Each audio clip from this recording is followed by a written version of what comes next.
Hello students, बेटा आपको याद होगा लास्ट वीडियो में हम लोगों ने प्लांट हार्मोन के केमिकल कंपोजिशन के बारे में देखा था। ठीक है, आज हमको प्लांट हार्मोन के बारे में डिटेल में पढ़ना है।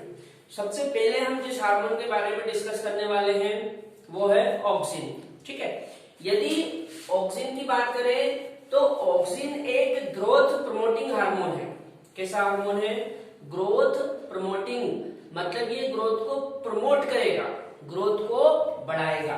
ठीक है, देखो ये लिखा था मैंने, it is a plant growth promoters, मतलब ये एक प्लांट ग्रोथ प्रमोटर है, ग्रोथ को प्रमोट करेगा। ठीक है, यदि हम ऑक्सिन की खोज की बात करें तो इसकी खोज बेटा एफ.डब्ल्यू. वेंट नामक वैज्ञानिक ने करी थी। किसने करी थी? एफ.डब्ल्यू. वेंट नामक साइंटिस्ट ने करी थी। जिस पौधे से इसकी खोज की गई थी उस पौधे का नाम है ओट। ओट हिंदी में बोलते हैं जई के पौधे को। किसको बोलते हैं? जई के पौधे को।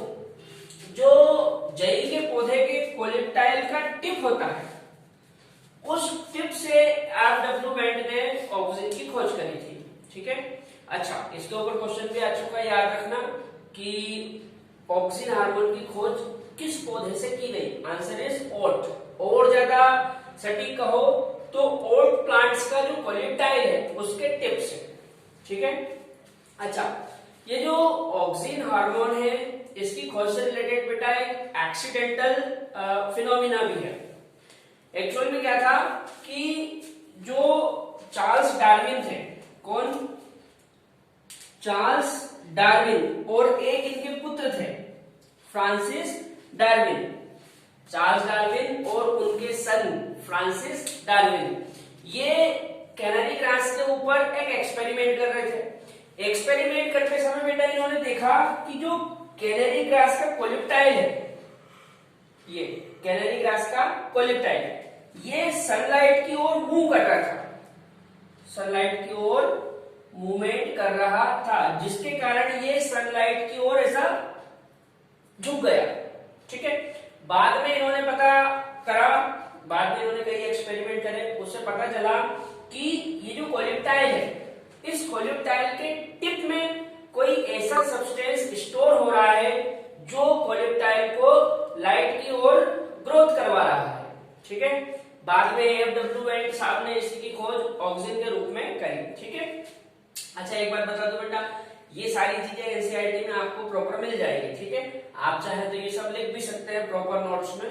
ठीक है, इधर आते हैं, इस तरफ देखो, यहाँ पे मैंने ऑक्सिन को दो टाइप से डिवाइड कर रहा है, सिंथेटिक ऑक्सिन और दूसरा नेचुरल ऑक्सिन।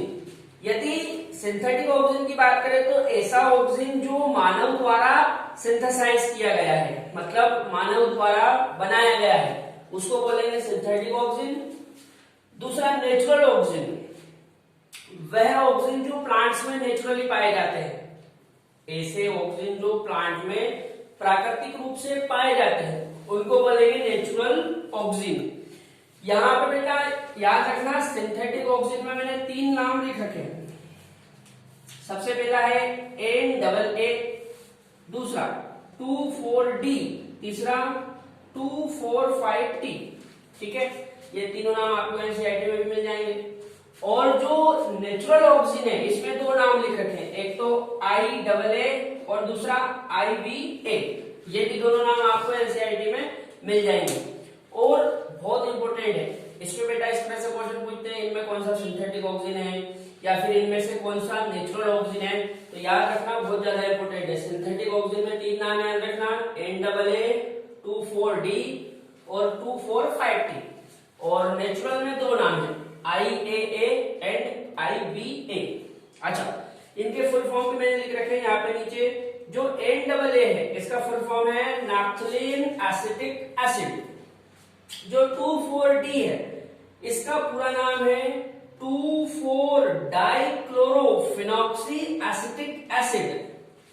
जो 2,4,5-T है इसका पूरा नाम है 2,4,5-ट्राइक्लोरोफिनॉक्सी एसिटिक एसिड।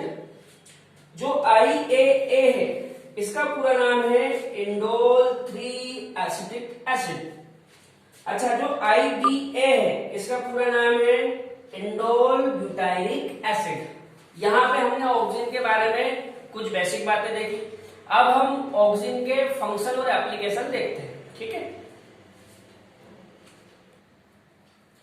अच्छा बेटा, अब हम लोग बात कर लेते हैं ऑक्सीजन के एप्लीकेशन के बारे में, ठीक है।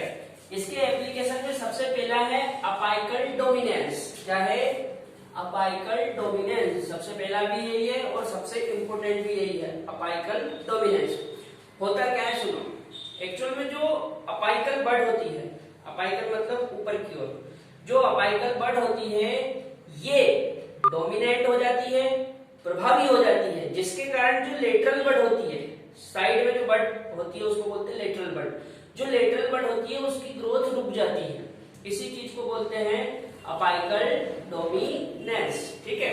देखो, the phenomena in which apical bud dominates over the growth of lateral buds is called apical dominance, ठीक है बेटा।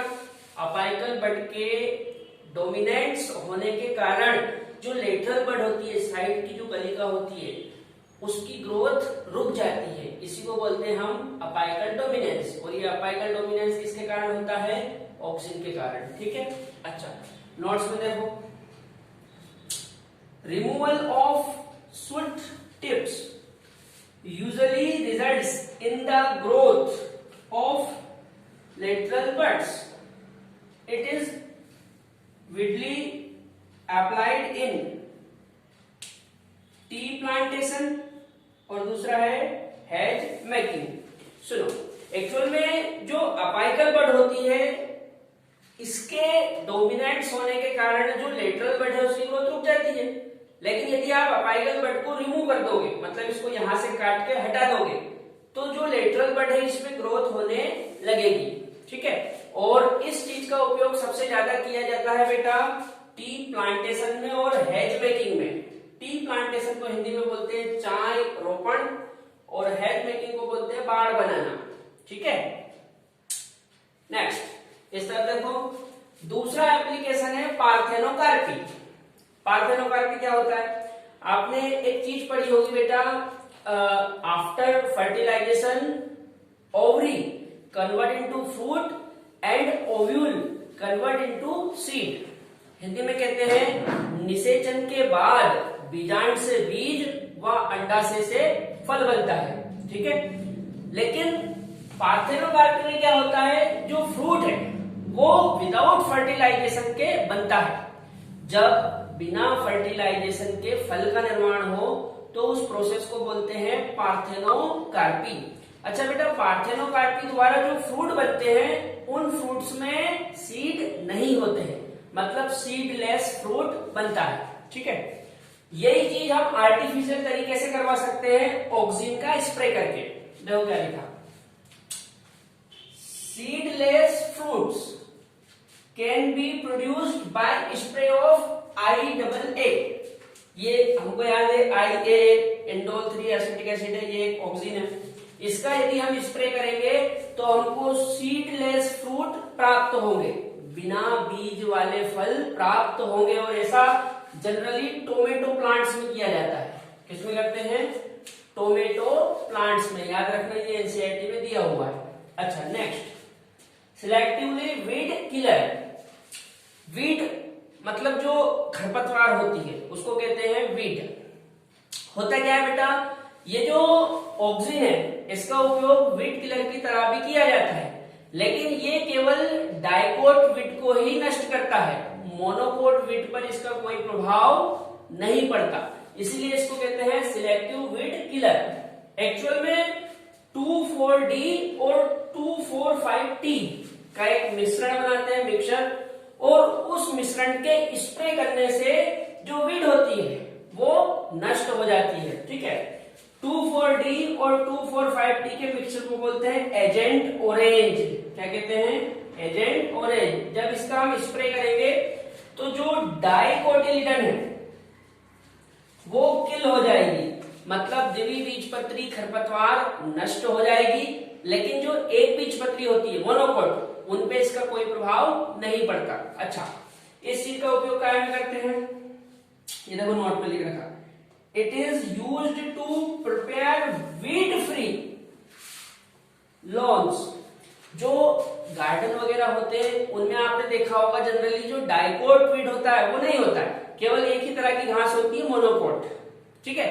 तो वो जो लॉन होते हैं गार्डन्स वगैरह वो ऑक्सीजन के छिड़काव से तैयार किए जाते हैं। अच्छा, इसके 3 एप्लीकेशन हो गए, 2-3 और बता देता हूं आपको। फोर्थ एप्लीकेशन है बेटा प्लांट प्रोपागेशन। पहली चीज तो प्लांट प्रोपागेशन होता क्या है सुनो। जब प्लांट के किसी भाग को लेकर एक नया प्लांट तैयार किया जाता है तो उसको हम कहते हैं प्लांट प्रोपागेशन। इस चीज के लिए आप किसी प्लांट का स्टेम ले सकते हो, ठीक है। जब किसी प्लांट के स्टेम को काटकर दूसरी जगह जमीन में लगाया जाता है तो कुछ समय बाद वो एक नए प्लांट में डेवलप हो जाता है, ठीक है। अब चूंकि नया प्लांट बना है तो नए प्लांट में रूट आना जरूरी है, तो वो जो रूट आएगी वो किसकी हेल्प से आती है, वो आती है ऑक्सीजन की हेल्प से, ठीक है बेटा।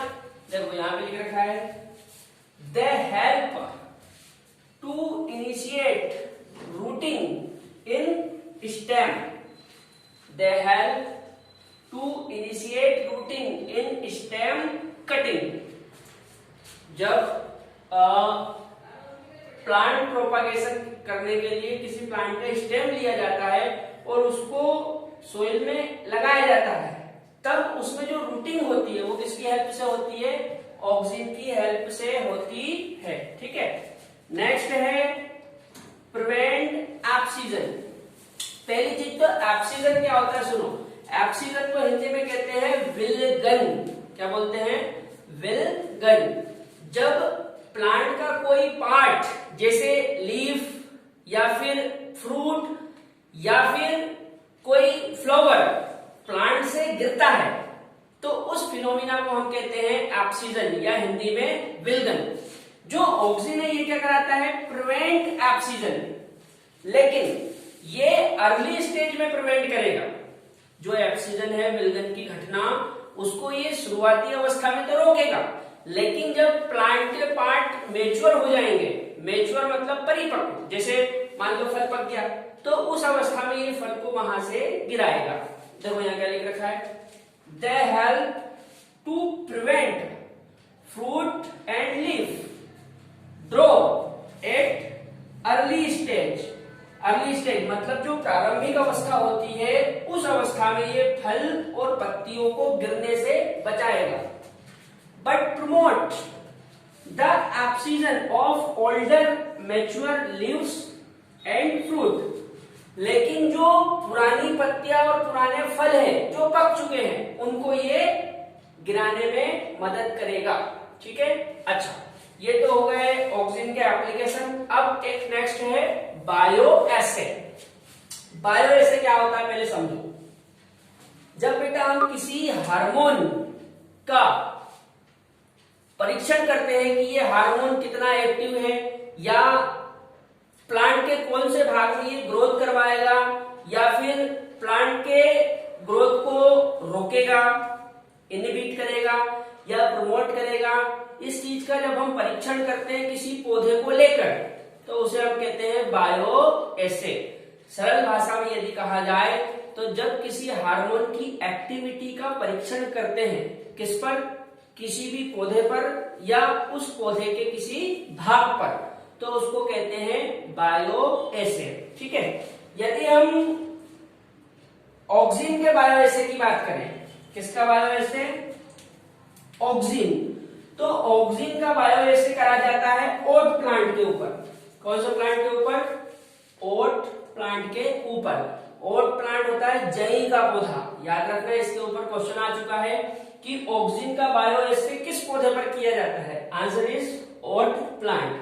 अच्छा, एक चीज और, जो ऑक्सीजन का बायो एसे है इसको एविना कर्वेचर टेस्ट भी बोलते हैं। क्या बोलते हैं, एविना कर्वेचर टेस्ट। ठीक है बेटा, यहाँ पे मैंने आपको ऑक्सीजन का बायोएस्से बता दिया और ऑक्सीजन पूरा कंप्लीट बता दिया। अब नेक्स्ट वीडियो में हम लोग जिब्रेलिन के बारे में पढ़ेंगे। ठीक है।